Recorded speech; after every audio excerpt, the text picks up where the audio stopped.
Hello friends, welcome to all around channel. आप सभी का स्वागत है ऑल अराउंड चैनल में। और कैसे हैं दोस्तों? आशा करता हूँ सब अच्छे होंगे। आज जैसे कि आपको पता है मैं अलग अलग टॉपिक्स पे वीडियो बनाता हूँ, तो इस बार हम फाइनेंशियल प्लानिंग पे मैंने वीडियो बनाया है। मैं आपको कुछ इसके स्लाइड्स दिखाऊंगा, कुछ अच्छी अच्छी बातें बताऊंगा जो फाइनेंशियल प्लानिंग जो जिसको करनी चाहिए और क्यों भी करनी चाहिए और क्यों ज़रूरी है। जैसे कि हम सभी जानते हैं कि इस कोविड सिनेरियो में तो ये फाइनेंशियल प्लानिंग के बारे में बहुत लोगों ने सोचा होगा, क्योंकि उसके पहले ऐसी सिचुएशन कभी किसी को पता नहीं थी, अचानक आ जाएगी, लेकिन आई। पूरी दुनिया उससे वाकिफ है। और लेकिन हमें आगे आने वाली भी परिस्थिति को संभालना चाहिए। संभालने के लिए हमें अपनी फाइनेंशियल प्लानिंग करनी ज़रूरी है, और साथ ही साथ अपने आप को और अपने परिवार को भी इसमें सुरक्षित देखना चाहिए। तो चलिए शुरुआत करते हैं।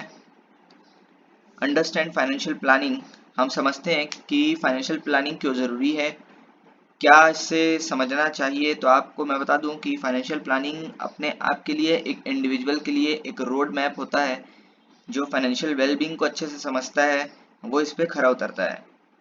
आप अगर इनकम पर्सन है, आप अर्निंग कर रहे हैं, तो आप अपनी एसेट्स देखिए कितना है, और आप जो कमा रहे हैं या आपकी कोई लाइबिलिटीज़ है तो आप वो देख सकते हैं कि जितनी इनकम आ रही है क्या मेरी लाइबिलिटी फुलफिल हो जा रही है, या मैं अपने गोल की तरफ बढ़ रहा हूँ कि नहीं, या बढ़ रही हूँ कि नहीं। तो उसको आपको ज़रूर देखना चाहिए। इसमें लिखा भी है, आप यहाँ देख सकते हैं, that is your current and future financial needs and your apatite for risk. ठीक है, आगे बढ़ते हैं। Need of financial planning. Simple सा है कि आपको फाइनेंशियल प्लानिंग की क्यों ज़रूरत पड़ती है।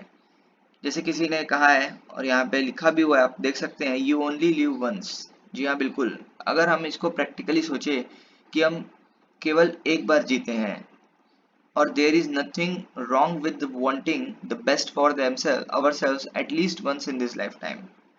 तो प्रैक्टिकली तौर पे अगर हम देखें तो जल्दी रियलाइज हो जाएगा कि हमें घर अच्छा चाहिए, पैसे चाहिए। क्यों? क्योंकि पैसे की बदौलत ही घर आएगा। हम we want a better car, so for that we need money. Even we want to start a family, अगर फैमिली स्टार्ट करना चाहते हैं उसके लिए भी मनी चाहिए। तो हमें फाइनेंशियल गोल्स को ध्यान में रखते हुए, या हमारी वांट्स को, हमारी डिजायर्स को, या हमारे गोल्स को, जो हमारा ऑब्जेक्टिव है उसको ध्यान में रखते हुए हमें अपनी फाइनेंशियल प्लानिंग करनी चाहिए।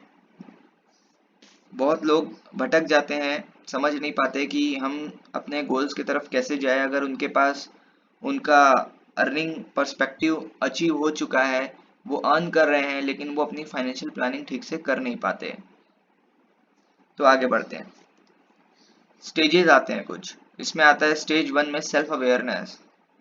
तो इसमें आपको खुद का आकलन करना है, सेल्फ अवेयर करना है अपने आप को कि हमें इसकी क्यों ज़रूरत है। इसमें कुछ 5 पॉइंट्स है, आप देख सकते हैं। फर्स्ट में क्या है कि do you have any sufficient income और मल्टीपल इनकम स्ट्रीम्स। क्या आपके पास इतनी सफिशिएंट इनकम है, या आपके पास मल्टीपल इनकम स्ट्रीम्स है। आपके पास ऐसे कोई सोर्स या रिसोर्स हैं जहाँ से आपकी रेगुलर इनकम आ रही है, या आप घर बैठे, बोलते हैं कि घर बैठे 7 पुश्तों तक खा सकते हैं, क्या ऐसा कुछ है जिसके बदौलत आपकी फाइनेंशियल प्लानिंग आपको करने की ज़रूरत ही ना पड़े, और जब जो चाहे आपके पास आ जाए।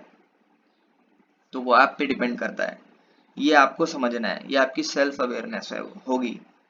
सेकंड आता है what are your assets and liabilities. आप अपने एसेट्स पे देखेंगे कि आपके पास अभी कितनी एसेट्स है, और आगे हमें इस एसेट्स को रेज करना है, तो वो कैसे, वो फाइनेंशियल प्लानिंग की बदौलत होगी। या आपके पास कोई लाइबिलिटीज है, कोई उधार है, जो कहीं लोन चल रहा है उसको चुकाना है, कोई पिताजी ने लेकर रखा है उसको, हम वो मेरा लक्ष्य है कि वो मुझे बेयर करना है, तो वो भी एक काइंड ऑफ लाइबिलिटीज हो सकती है। Do you have a financial dependent. आप कहीं फाइनेंशियल डिपेंडेंट है क्या, किसी पे डिपेंड है क्या, वो। Fourth, when do you want to retire. Of course सही बात है कि आप अभी अर्निंग कर रहे हैं, अगर आप 30 और 40s में हैं, अपनी जब 50s में जाएंगे तो आप कभी ना कभी तो रिटायर होंगे ही। लेकिन आपने अभी से ये सोच के रखना है कि रिटायरमेंट के बाद क्या, व्हाट आफ्टर रिटायरमेंट जब आएगा आपके माइंड में, तब आप फाइनेंशियल प्लानिंग ज़रूर स्टार्ट करना शुरू कर देंगे, चूंकि आप अभी अर्निंग कर रहे हैं इसीलिए। Are you prepared for an involuntary retirement, ये भी आपको ध्यान में रखना चाहिए। फिफ्थ आ जाता है, do you intend to start a family one day. बिल्कुल, अगर आप फैमिली स्टार्ट करना चाह रहे हैं उसके पहले आपको फाइनेंस की ज़रूरत पड़ेगी। फाइनेंस होगा तो फैमिली जब आप स्टार्ट करेंगे तो सही से सब चलेगा। ठीक है, आगे बढ़ते हैं। ये आ जाता है स्टेज 2, आइडेंटिफाई फाइनेंशियल गोल्स। यहाँ पे आप एक ग्राफ देख रहे होंगे जिसमें नो इनकम जहाँ लिखा हुआ है वो है 0 to 20। इसमें बेसिकली हमारे इंडियंस, जब हम देखते हैं इंडिया में या कहीं भी 0 to 20 में एक स्टडी प्लान रहता है कि नहीं, पहले हमें स्टडी करनी है, उसके बाद ही एक अच्छी जॉब रहेगी तो अर्निंग होगी। फिर 20 to 40 का सेकंड स्लैब है जहाँ पे फर्स्ट जॉब जहाँ हमें मिलती है, उसके बाद जो जो हमारी डिज़ायर्स है, जो जो हमें अचीव करना है वो हम स्टार्ट करना शुरू करते हैं और वो होते होते 40 to 60 तक जाता है। फिर आता है 60 to 80 जहाँ वापस से नो इनकम का स्लैब आ जाता है। जहाँ पे नो इनकम रहता है फिर वो एज जो रिटायरमेंट एज है 60 to 80, वहाँ पे अगर हमें फाइनेंशियल सपोर्ट चाहिए तो वो अभी हमें अभी से करना पड़ेगा, पहले से करना पड़ेगा। जब आप 20 to 40 में रहेंगे तब से, कि व्हाट आफ्टर रिटायरमेंट, जैसे मैंने पहले भी कहा। ठीक है, आगे बढ़ते हैं। स्टेजेस, जिसमें कि हमने ब्रेक किया है 80 इयर्स को 4 पार्ट्स में, 0 to 20, 20 to 40, 40 to 60 and 60 to 80। अगर हम 0 to 80 जैसे अभी हमने ग्राफ में देखा, स्टडी करते हैं, प्ले करते हैं, खेलते हैं। 20 to 40 में हमने देखा कि हम फर्स्ट जॉब होती है, फिर हम जो अचीव करना चाहते हैं वो 40 to 60 में होता है, लेकिन रिटायरमेंट के बाद जो रहता है वो 60 to 80 रहता है। फिर क्वेश्चन कुछ और अराइजेस होते हैं और वो ये होता है कि पहला कुछ फियर्स हैं और ये फियर्स किसी के एक्सपीरियंस द्वारा ही यहाँ पे बताए गए हैं। तो the first fear is what if I can not work to 60। अगर हम 60 साल तक काम नहीं कर पाए तो। ये जो क्वेश्चन है ये प्रैक्टिकली तौर पर सोचा गया है। जब हम ये सोचते हैं तब हम फाइनेंशियल प्लानिंग स्टार्ट करना शुरू करते हैं, ऐसा कुछ परसेंटेज तो मैं बोल सकता हूँ, तो हमें ये जरूर सोचना चाहिए। Second fear is what if I do not reach to 60। The third fear is how much is needed to retire. और फोर्थ फियर होगा कि can I ensure that my children start life with the right foundation. तो ये fears के साथ हमें self awareness भी आता है और हम सोचते हैं कि थिंक करते हैं, हम सोचते हैं कि हमें स्टार्ट करना चाहिए फाइनेंशियल प्लानिंग। फिर आता है स्टेज 3, फाइनेंशियल स्ट्रेटेजी। हम हमेशा सुनते हैं कि पीपल कहते हैं if you want to hit your goals you have to invest and take advantage of the compounding interest effect. मैं आपको ये इसीलिए बता रहा हूँ कि फाइनेंशियली प्लानिंग कैसी करनी चाहिए। आपको पहले तो सोचना चाहिए कि फाइनेंशियल प्लानिंग मुझे करनी है, एक एक गोल्स अचीव करने हैं, और जब हम उसको अचीव कब कर पाएंगे, तब कर पाएंगे जब हम अपना पैसा इन्वेस्ट करेंगे, और श्योरली हम अपना एडवांटेज उस टाइम ले पाएंगे कंपाउंडिंग इंटरेस्ट इफेक्ट से। ये मैं आपको आगे आने वाले वीडियोस में बताऊंगा। Now let us share with you an investment financial strategy and you decide if it makes sense to you. ठीक है, आगे बढ़ते हैं। ABCD investment strategy. अब आपके माइंड में आएगा कि ये ABCD इन्वेस्टमेंट स्ट्रेटजी क्या है। इसके पहले आपको 4 things that you have to know जरूरी है जानने के। What assets can you invest in, आप कौन कौन से एसेट्स में इन्वेस्ट कर सकते हैं। आप इन्वेस्ट करते हैं तो उसके पहले आप रिस्क और रिटर्न के बारे में जरूर सोचिएगा। आप अपने रिस्क एपेटाइट के बारे में जरूर सोचिएगा, यानी कि जोखिम लेने की क्षमता कितनी है। कोई ज्यादा रिस्क चाहता है लेकिन रिटर्न भी उनको अच्छे मिलते हैं। जहां रिटर्न अच्छे हैं वहां रिस्क अच्छा है, जहां कम रिटर्न रहता है वहां थोड़ा रिस्क भी कम रहता है। ये हम आगे आने वाली वीडियोस में जानेंगे। फिर आता है ABCD इन्वेस्टमेंट स्ट्रेटजी। ये होती है ABCD स्ट्रेटजी, जिसमें A होता है aggressive, B balanced, C cautious और D डिफेंसिव। ये एग्रेसिव में आपको दिया हुआ है इक्विटीज, प्रॉपर्टीज और कमोडिटीज में जहां आप इन्वेस्ट कर सकते हैं। 1 से 7 साल जो स्लैब दिया हुआ है वो। बैलेंस में है उसमें इक्विटीज में कर सकते हैं, emerging market bonds, properties. Cautious, थोड़ा सावधान रहने की जरूरत, जिसमें आप डेवलप्ड मार्केट बॉन्ड्स में करिए, कैश में कीजिए या प्रॉपर्टीज में कीजिए। 24 से 25 साल जो दिया हुआ है वहां गवर्नमेंट बॉन्ड्स और कैश में कीजिए, जो कि डिफेंसिव स्ट्रेटेजी मानी जाती है। आगे बढ़ते हैं।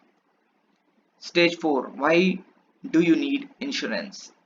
जैसे कि स्टेज 4 के पहले मैं आपको कुछ बताना चाहता हूं कि फाइनेंशियल प्लानिंग जरूरी है, लेकिन उस फाइनेंशियल प्लानिंग के अंदर बहुत सारे पैरामीटर्स आते हैं, जहां पे आपको मैंने जैसे एक स्लाइड पीछे चलते हैं, ABCD जो आपको स्ट्रेटेजी दिखाई मैंने, उस स्ट्रेटेजी में बहुत सारे ऑप्शंस आपको खुले मिलते हैं, ओपन मिलते हैं।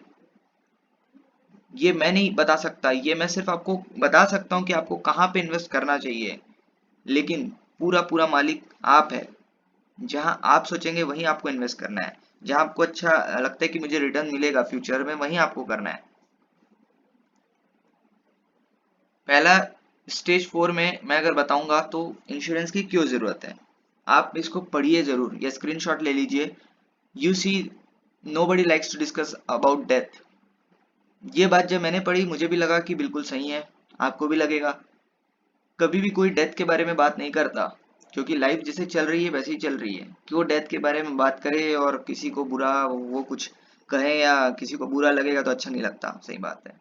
Nobody likes to discuss about illness.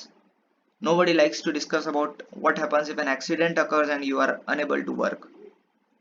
But we are seeing incidences like this happening every day around us, and we probably try to convince ourselves saying this will not happen to me. हम अगर ये बात मन में लाए या कोई हमें बताए तो भी हमें ऐसा लगता है कि ये हमारे साथ नहीं हो सकता या ये हमारे साथ नहीं होगा, लेकिन हम ये भूल जाते हैं कि ये कभी भी हो सकता है, ये किसी के भी साथ हो सकता है, भगवान न करे कभी किसी के साथ ऐसा हो। लेकिन क्या करें, ये प्रैक्टिकल चीज है, ये मेरे साथ भी हो सकता है। तो हमें इस चीज को प्रैक्टिकली तौर पे मानते हुए आगे बढ़ना चाहिए कि इस चीज के बारे में हमें सोचना चाहिए। और इसीलिए इंश्योरेंस की नीड है, जरूरत है कि आज हम अगर हेल्थ इंश्योरेंस ले ले तो कोई भी इलनेस हो तो हम बेफिक्र होके लाइफ अपनी जी सकते हैं। जब उसका खर्चा आएगा हॉस्पिटल में किसी का जो एडमिट होता है, तब वो सिचुएशन जो पैनिक सिचुएशन रहती है उस टाइम उसको वो हेल्थ इंश्योरेंस का सपोर्ट मिलेगा। वैसे ही डेथ इंश्योरेंस भी रहता है, टर्म इंश्योरेंस बोलते हैं, सेम लाइकवाइज उसको उसका सपोर्ट मिलेगा टर्म इंश्योरेंस का। इसीलिए इंश्योरेंस बहुत जरूरी है। और इस कोरोना वायरस सिचुएशन के दौर पे तो हमने देख लिया कि इंश्योरेंस कितना जरूरी है। आगे बढ़ते हैं। 4 टाइप्स ऑफ प्रोडक्ट रहते हैं। यू डाई आई पे, ये रिलेट करता है लाइफ कवरेज प्रोडक्ट पे।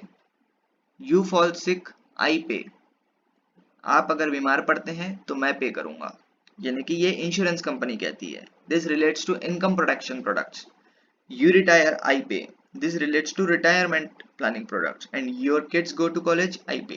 This relates to kids education products. तो यहाँ पे various kinds of products आ जाते हैं इंश्योरेंस के, वो आपको खुद देखने भी होंगे, या अगर आप चाहते हैं कि मैं बताऊं तो आप कमेंट सेक्शन पे जरूर कमेंट करिएगा।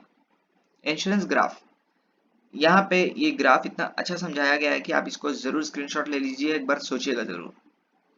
आर यू मैरिड, अगर आप मैरिड है, हाँ है तो do you have an income, नहीं है तो भी इनकम होनी चाहिए। अगर डू यू हैव इनकम तो डू यू हैव डिपेंडेंट्स या नहीं, अगर इनकम है तो भी वही आ जाता है। तो ये चार्ट जरूर देखिएगा। आगे बढ़ते हैं। बेनिफिट्स, बेनिफिट्स क्या क्या है लाइफ इंश्योरेंस के। आप लाइफ इंश्योरेंस कराते हैं, आपको एक प्रोटेक्शन मिलता है, आप पैनिक सिचुएशन में आप पैनिक नहीं करते और बेफिक्र होके आपके जो भी कैश एडजस्टमेंट है वो हो जाते हैं, सेटल हो जाते हैं।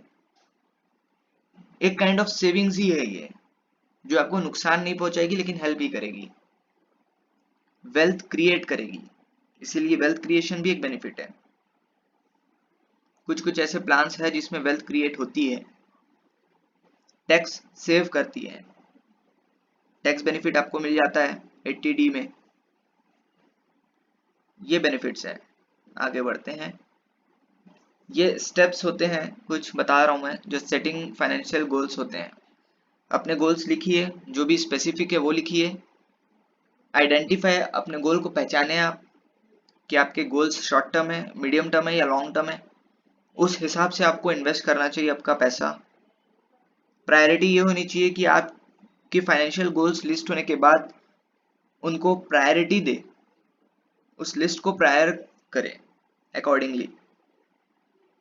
और एनालिसिस तो करंट फाइनेंस सिचुएशंस का कोई भी कर सकता है। कैश फ्लो स्टेटमेंट, नेटवर्थ होता है जो एसेट्स माइनस लायबिलिटीज। फिर फिफ्थ आता है कि setup a plan towards your financial goals. आपको जरूरत है कि आप अपने फ्रेम में गोल्स को रखिए, ठीक है।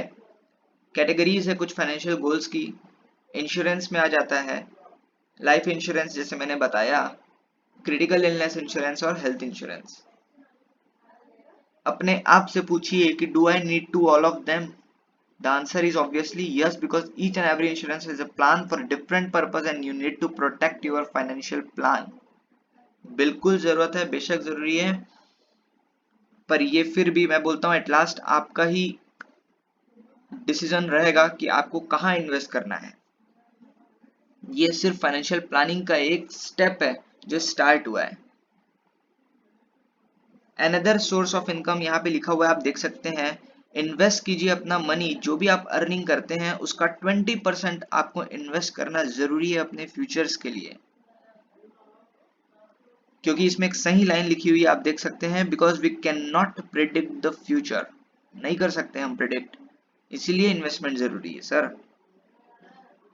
Whatever the guaranteed income benefit you will get from insurance, that money you should invest in equity for more returns. ऐसे कुछ लाइफ इंश्योरेंस या टर्म इंश्योरेंस प्लान है जिसमें आपको जो मनी बैक मिलता है उसको आपको इक्विटी में रिटर्न्स ज्यादा के लिए इन्वेस्ट करना चाहिए पैसा। लास्ट लाइन लिखा हुआ है कि for more you invest in equity more you will get the return. So let's have a quick check about equity. लेकिन इस वीडियो को मैं और ज्यादा लंबा नहीं करना चाहता, इसीलिए आज के लिए यहीं तक समाप्त करते हैं और आगे आने वाली वीडियोस में हम इक्विटी के बारे में बात करेंगे, जो कि सेकंड स्टेप रहेगा कि आप वहां पे पैसा इन्वेस्ट कर सकते हैं।